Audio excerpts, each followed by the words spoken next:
Halo guys, kembali lagi sama Om BZ dan hari ini masih di tempat yang sama di Farm BZ Flowerhorn.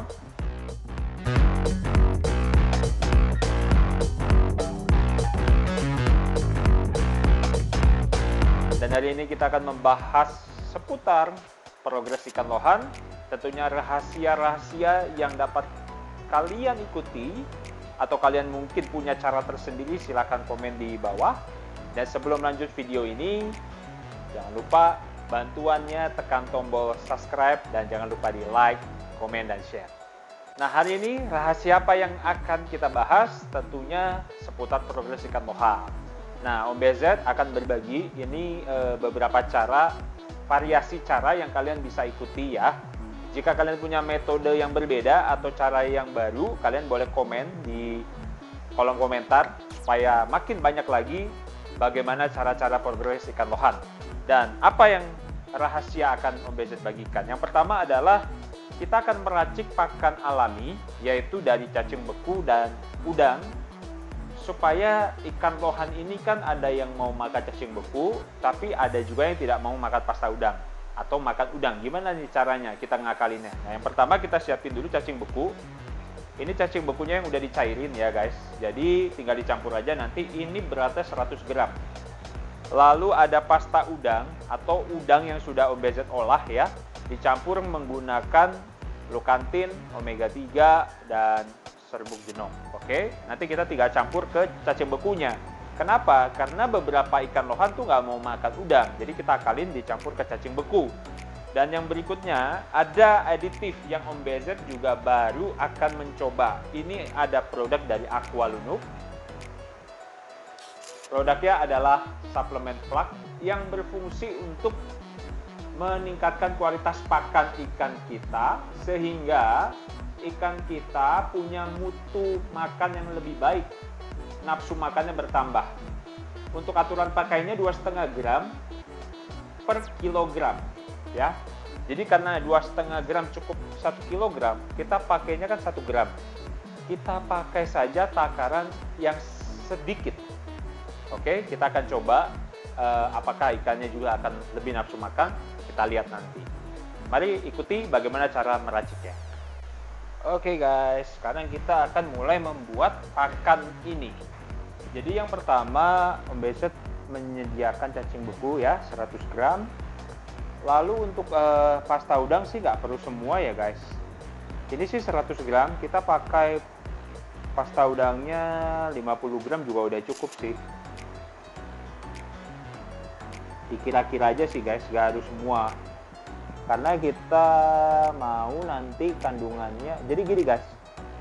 Teorinya ketika pasta udang dimasukin ke dalam air, dia tidak akan pecah ya. Tapi ketika kita cairin seperti ini, dicampur ke cacing beku, di mana cacing beku itu kan kandungan airnya cukup tinggi guys. Walaupun sudah kita tiriskan, sudah kita saring, tapi kandungan airnya cukup tinggi. Maka dari itu akan mempengaruhi tekstur dari pasta udang. Sehingga nanti dia pasti ketika kalian bekukan dan berikan makan ke ikan kalian, pasti pecah guys di air. Nah, otomatis kalau di air pecah, ya resikonya harus sering ganti air karena cepat kuning airnya. Nah, sekarang kita akan memberikan suplemen plak. Ini udah Om BZ buka, warnanya tuh seperti bubuk susu ya. Kalau dicium kayak wangi-wangi creamy gitu guys. Kayak ada kalsiumnya, ada apa ya, proteinnya ya, kayak asam amino gitu. Tapi baunya enak banget guys. Kayak bau susu bener deh.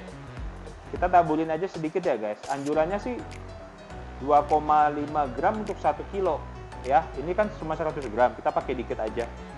Nanti kita aduk dan kita cetak di dalam tray.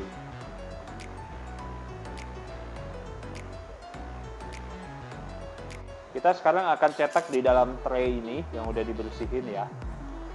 Kalau nggak punya tray ini, kalian bisa pakai plastik aja sih, plastik es batu gitu guys. Jadi nggak harus pakai tray sih. Kalau kebetulan Om BZ kan ada, makanya Om BZ pakai. Kalian ratain aja kayak gini. Sampai rata guys. nanti baru dibekukan. Nah, simple kan caranya. Nanti kalau udah beku baru bisa dikasih makan ke ikannya. Tapi resikonya adalah karena pasta udang yang diracik itu kalau dimasukin ke air tidak akan pecah. Tetapi karena kita mencampur dengan cacing beku, di mana cacing beku itu kandungan airnya kan cukup tinggi, walaupun sudah disaring, memang terreduce ya, terminimalisir, tapi tetap aja itu akan membuat resiko air keruh karena lukantinya jadi ikut pecah gitu guys di air. Maka kalian harus rajin mengganti airnya, oke? Ya.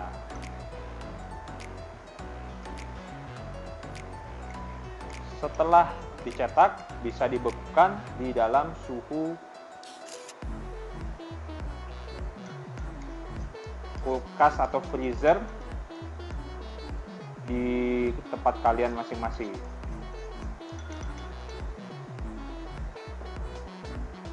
Oke guys, kita akan bekukan dan nanti kita akan lihat hasilnya setelah beku ya guys. Ini dia guys, hasil cacing beku dan pasta udang yang sudah dibekukan, keras dan bertekstur padat. Gimana guys? Kita langsung aja yuk lihat ketika ikannya kita kasih makan nanti nih. Saatnya ikan makan. Lahap banget kan guys? Perhatikan baik-baik, setelah dimakan digigit pecah lukantinnya, sehingga air terkontaminasi dengan lukantin guys, dan mudah menguning, menjadi pekat dan berbuih busa. Akhirnya kadar oksigen di dalamnya berkurang. Gimana guys? Om Besa sarankan penggantian air minimal 3 hari sekali supaya ikan tetap perform dan nyaman. Jika video ini membantu kalian, jangan lupa di subscribe dan di share video ini. Dan jika kalian punya metode lainnya, silahkan komentar di link komentar. Dan akhirnya Om Besa pamit. Salam Jenong, salam Lohan Indonesia.